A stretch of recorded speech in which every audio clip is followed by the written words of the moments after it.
Friend, good morning, শুভ সকাল।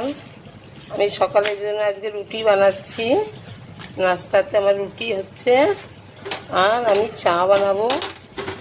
রুটি আর চা খাবো। এখানে রুটিটা কীরকম ফুলেছে, ফোলা ফোলা করে রুটি বানিয়ে নিচ্ছি। দুটো হয়েছে, আরেকটা বানাবো। হ্যালো ফ্রেন্ড, এই যে আমার চা রুটি হয়ে গেছে। আমি আজকে সকালে চা, লিকার চা আর রুটি খাবো। রোজ রোজ একই খাবার খেতে ভালো লাগে না, কখনো কখনো এই চা রুটি গরম গরম খেতে ভালো লাগে। আমি খাচ্ছি।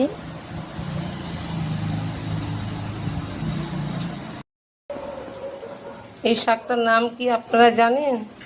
এটা হচ্ছে সজনের শাক। কে কে খেয়েছেন আপনারা এই শাক কমেন্টে জানাবেন। আজকে আমি এই শাক রান্না করব।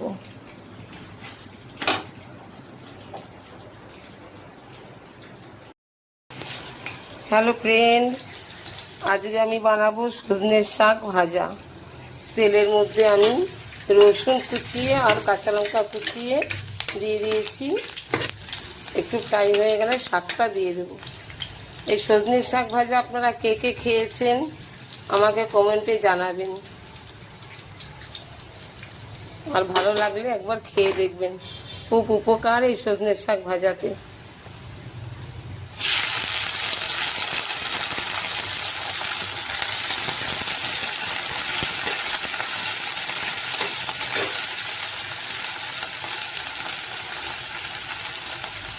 সামান্য নুন দিয়ে দিলাম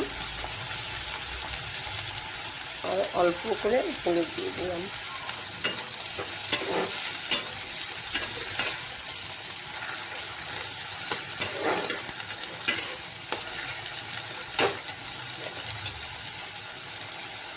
হ্যালো ফ্রেন্ড, এই যে আমার সজনের শাক ভাজা হয়ে গেছে।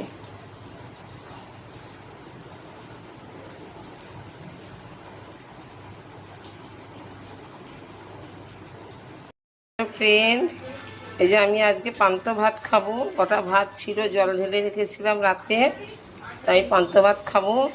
আছে ডিম সিদ্ধ মেখেছি, আলু সিদ্ধটা মেখেছি, আর সজনের শাক ভাজা, আর লঙ্কা, তেল, আর এই যে পেঁয়াজ, এই দিয়ে আমি পান্তা ভাত খাবো। গরমকালে পান্তা ভাত খেতে ভালো লাগে, ঠান্ডাও থাকে শরীর।